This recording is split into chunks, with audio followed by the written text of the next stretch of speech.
Molt bon dia, estem a Sant Sadurní d'Anoia i mireu al voltant. Can Guineu és una casa pairal de Sant Sadurní. De fet, diuen que és la casa, l'inici, el nucli dur del creixement i el naixement de Sant Sadurní a nivell econòmic. Aquesta casa, que ara veieu així mig enderrocada, va tenir molt d'esplendor i va ser com un epicentre de tot el municipi. L'última persona que la va habitar va ser la senyoreta Maria Teresa.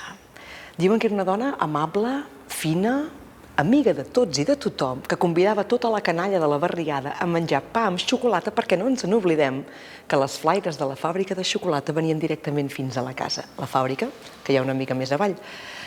Cal Guineu, si la veniu a visitar, és una casa que properament s'anirà remodelant, però que encara té característiques de l'època. Habitacions pels treballadors que venien a fer la verema, homes i dones en estances separades, les carboneres. Allà, a aquella banda, hi havia el despatx on es cobraven els tributs. Primera planta, casa noble. Però allà també hi vivien els criats, 2 de fixes, durant l'última època. Així doncs, el servei i els senyors estaven com a barrejats. No eren d'allò que se'n diria classistes, sinó que les portes de la casa estaven permanentment obertes per la gent del poble que la volguessin visitar o que vinguessin a parlar, sobretot, amb aquesta senyoreta Maria Teresa. Can Guineu, el malnom, li ve perquè diuen que la família era molt astuta. Van anar agafant i agafant territoris fins a tenir molt bona part de tot el municipi.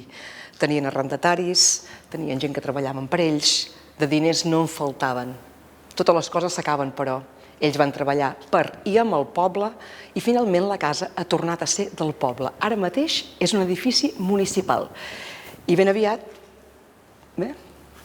se li podrà canviar una mica la cara sense perdre'n l'essència, perquè segurament la senyoreta Maria Teresa seguirà tombant amb aquells flaires de xocolata convidant a tothom a poder visitar la casa.